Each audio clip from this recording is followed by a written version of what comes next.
A lot of this isn't going to make sense to you, and I'm sorry about that. I'm just gonna start at the beginning, with the house.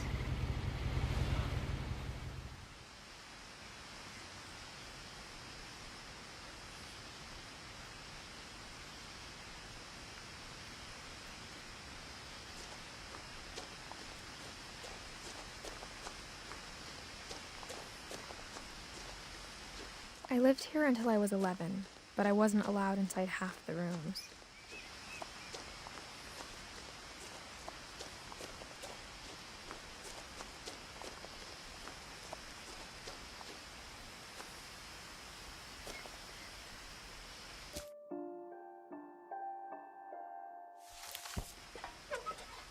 Inside the mailbox were bills from 7 years ago, marked urgent, open immediately.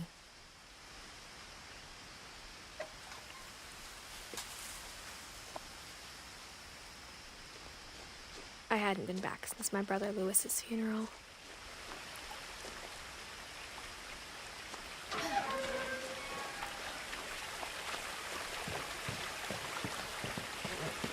In her will, my mother left me a key, but didn't tell me what it unlocked. Maybe she thought I'd know, or she thought that the mystery would be enough to bring me back.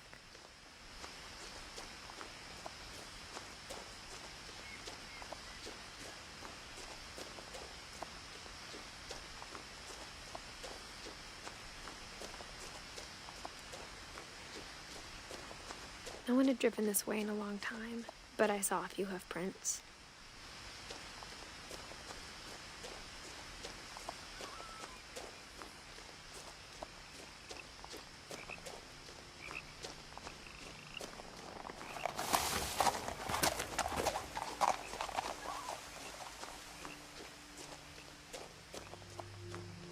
The truth is, even after I inherited the house, I never thought I'd come back to it.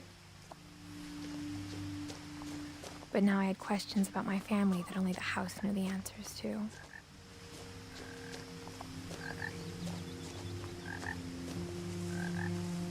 The house was exactly like I remembered it, the way I'd been dreaming about it.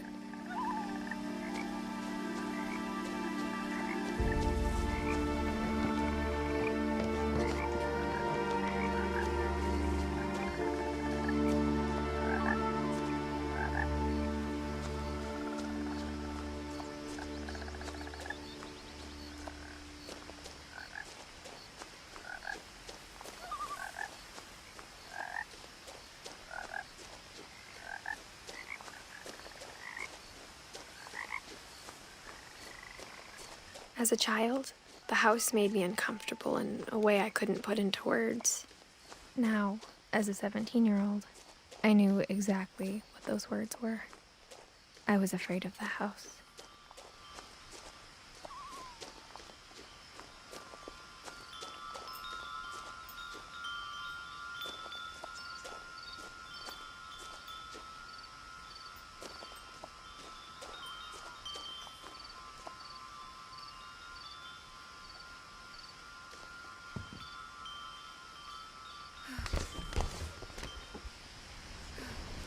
Crawling through the doggy door used to be a lot easier when I was 11.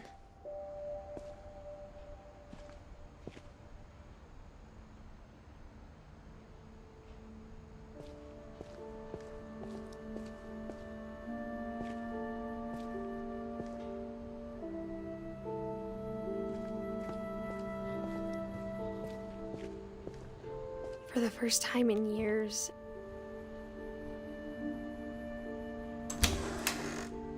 I felt like I was home.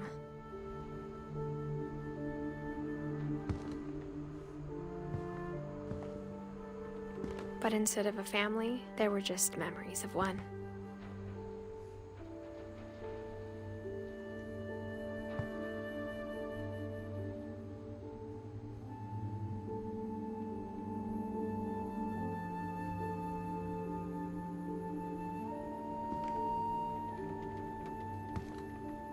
Like how after Lewis started working at the cannery, we all got sick of eating salmon. Except our cat, Molly.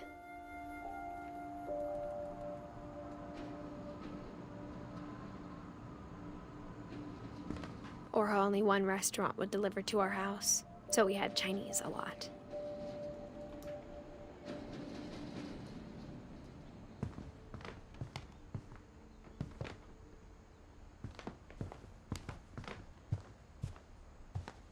The table was still a wreck from the night we left.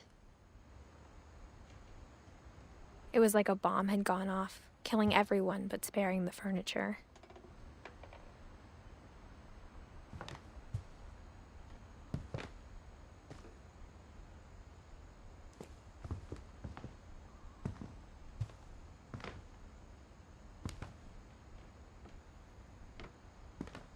My mom was the only one of us who could imagine Great-Grandma Edie living in a nursing home.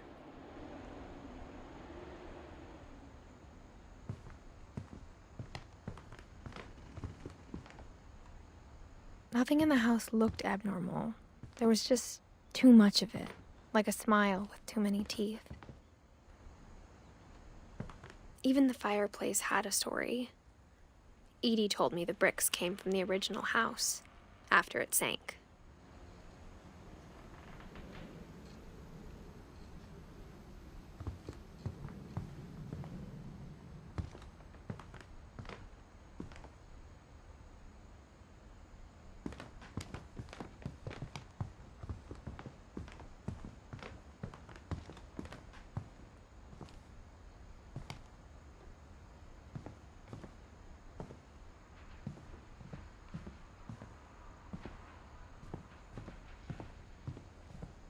My mom wasn't much of an optimist, but she never stopped believing that my brother Milton was alive.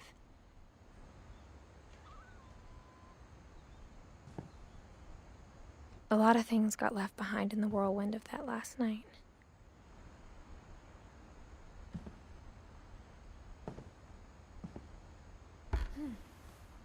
Edie told me once that every Finch who ever lived is buried somewhere in the library.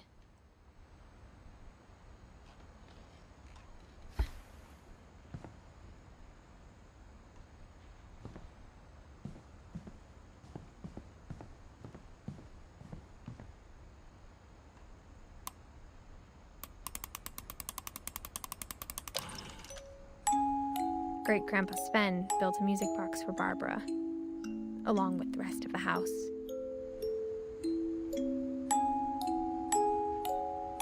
Mom always told me to stay out of the basement, so I wasn't too surprised when the key didn't fit.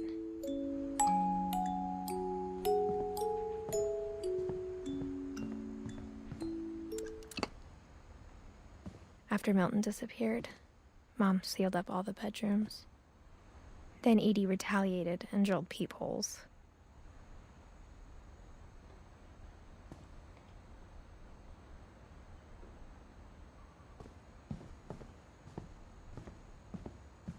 Whenever people ask me about my family, the first thing they always want to know about is Barbara.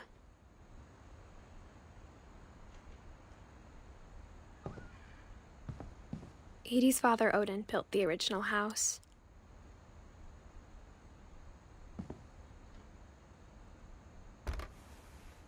Barbara was a child star for 2 years, until America grew out of it.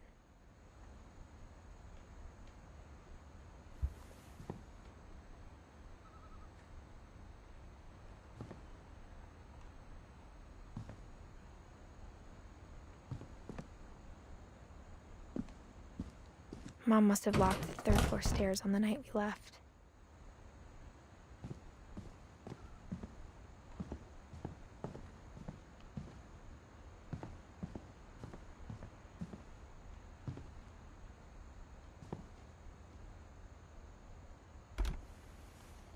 The last time I was in Edith Sr.'s room, I was 10 and she was painting my portrait.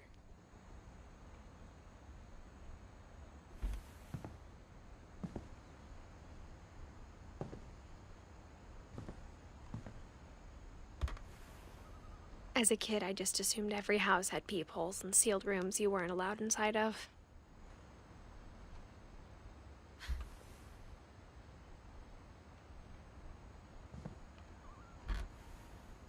My Grandpa Sam spent 7 years sharing a room with his dead brother, Calvin.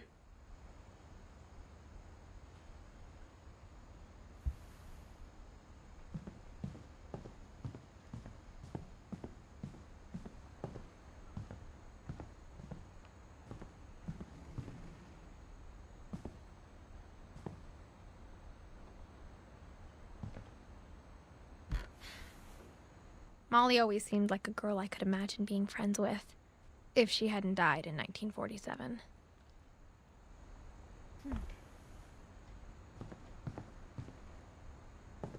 I spent a lot of time playing in Great Uncle Walter's room. I think my mom sometimes regretted not sealing it up.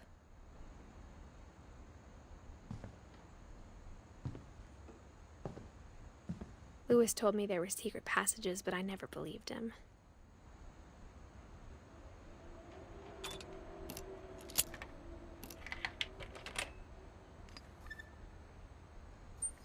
Turns out, my mom was really good at keeping secrets.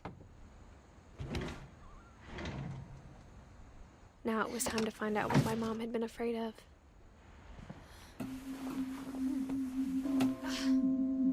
From the paintings on the wall, it was clear my brother Milton had been here before me.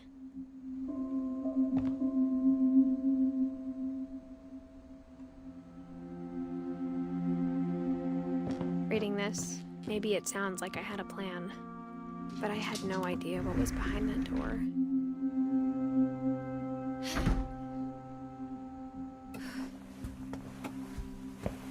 Just like I had no idea where all this was gonna lead.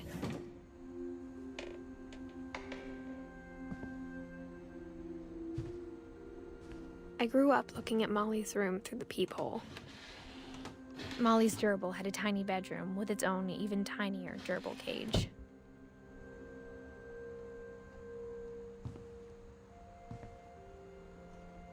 Being inside for the first time, I felt like I'd stepped behind a painting.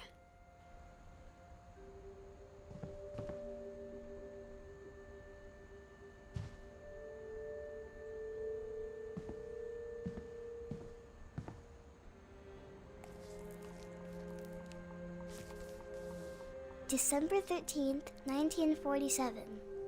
Dear Diary, I'll be gone soon, but I wanted to tell somebody about what's gonna happen. It started when Mom sent me to bed without dinner. I woke up and I was starving, so I looked around for something to eat.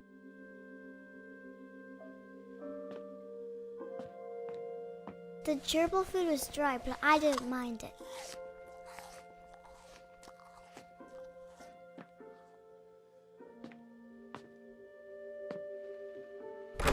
Mom, can I come out now?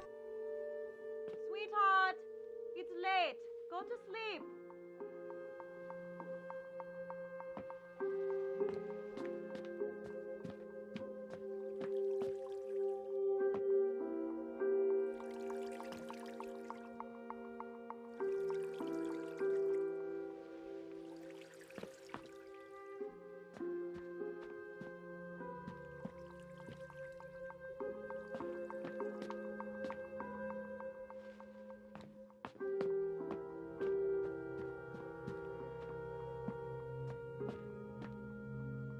My Halloween candy was all gone.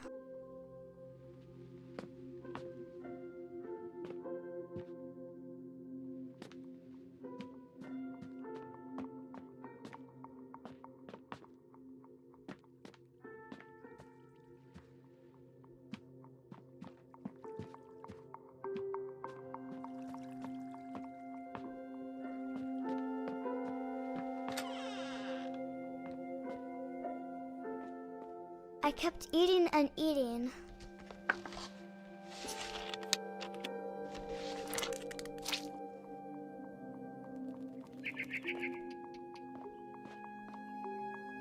I ate a lot of things that night.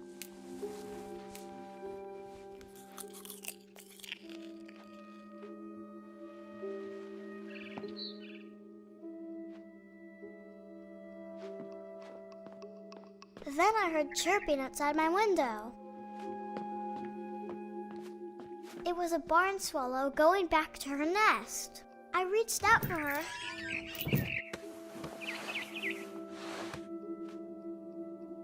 And suddenly, I was a cat.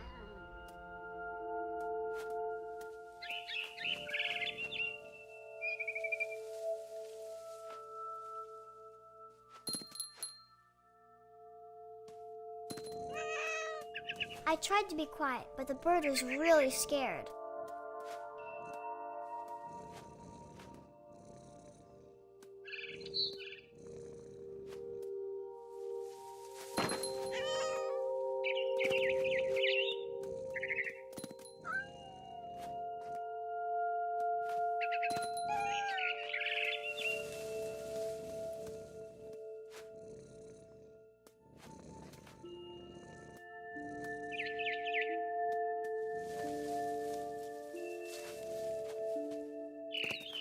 Mom and Dad didn't even look at me.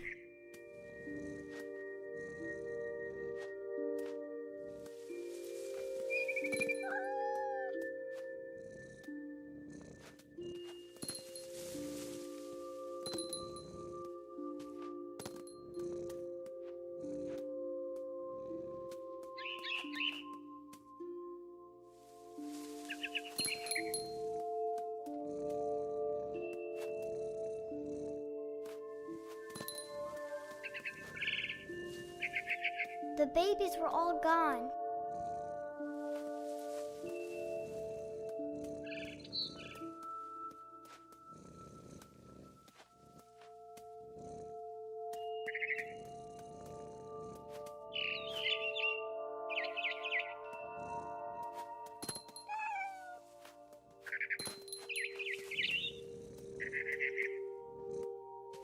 I jumped and I almost got her.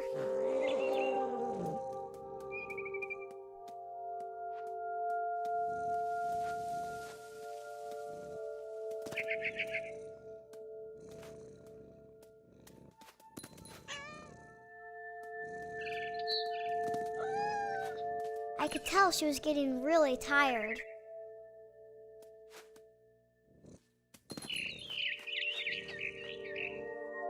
Now I was up in the big tree. I promised Dad I wouldn't climb it anymore. All I cared about was eating that mama bird.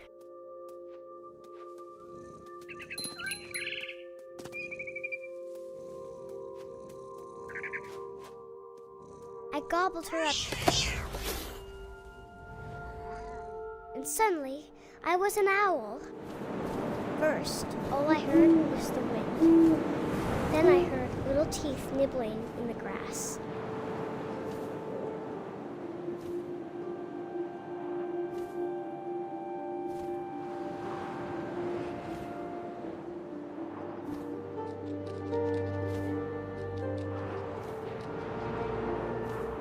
Rabbits.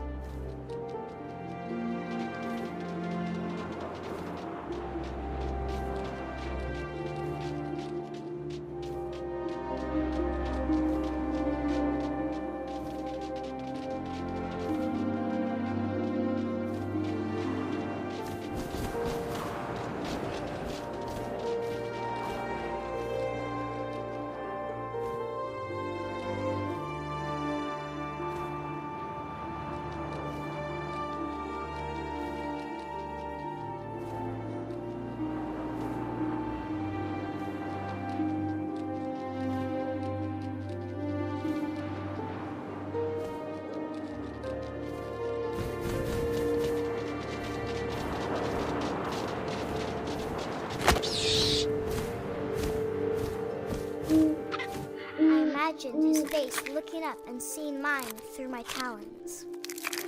I swallowed him up, and I didn't chew one bit. Then I flew off to find something bigger.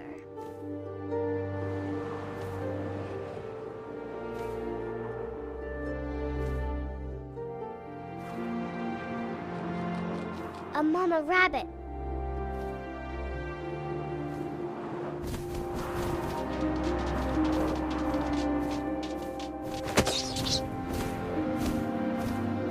She was almost too big to carry.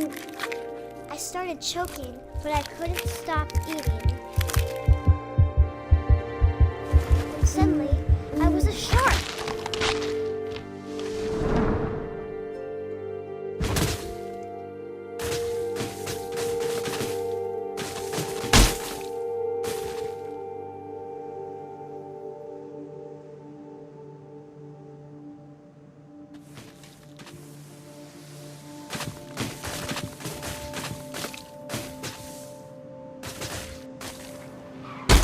I rolled off a cliff and into the ocean. Now, I was hungrier than ever.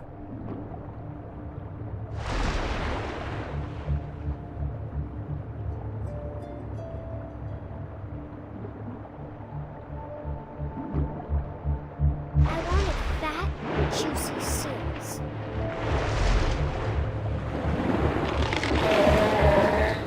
I tore off her flipper, and it tasted really good.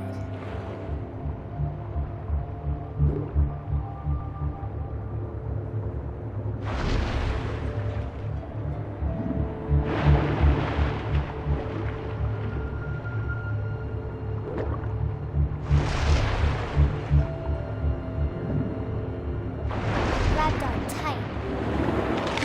When I was so hungry, I jumped out of the water.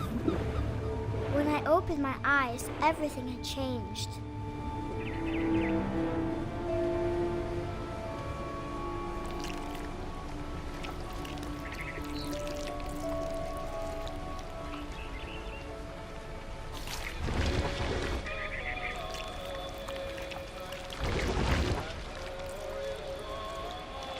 Now I was a monster, and I smelled people everywhere.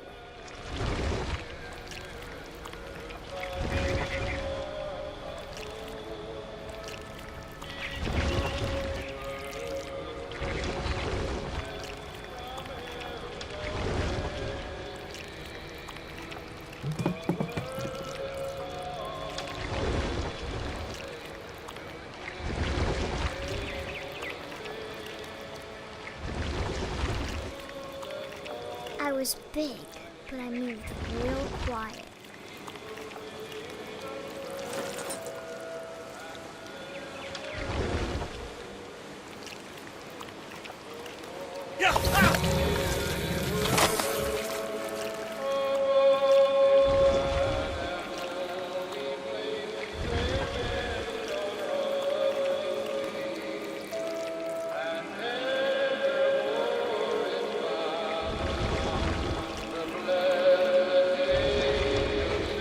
I wanted to stop, but also I didn't.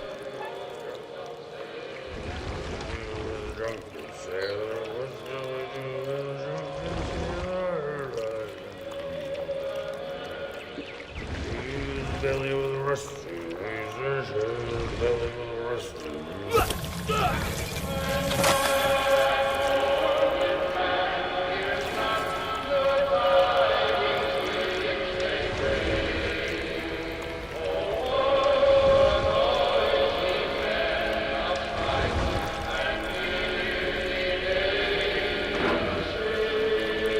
After the last passenger, I was still hungry. And across the water, I smelled something new. Something I had to have, so I swam towards it.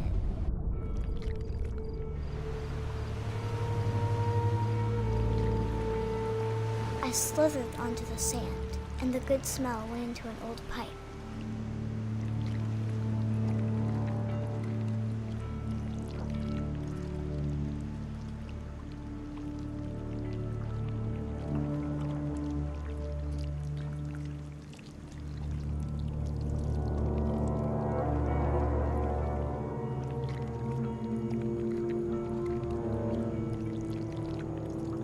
I got closer and closer.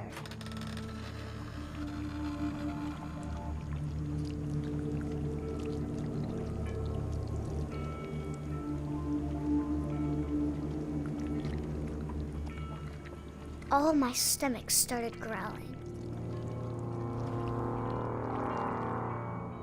And suddenly, I was me again. I held my breath for a long time, but I couldn't hear anything. I think it's waiting for me to fall asleep. But it's not going to wait much longer. It needs to feed, and we both know I will be delicious.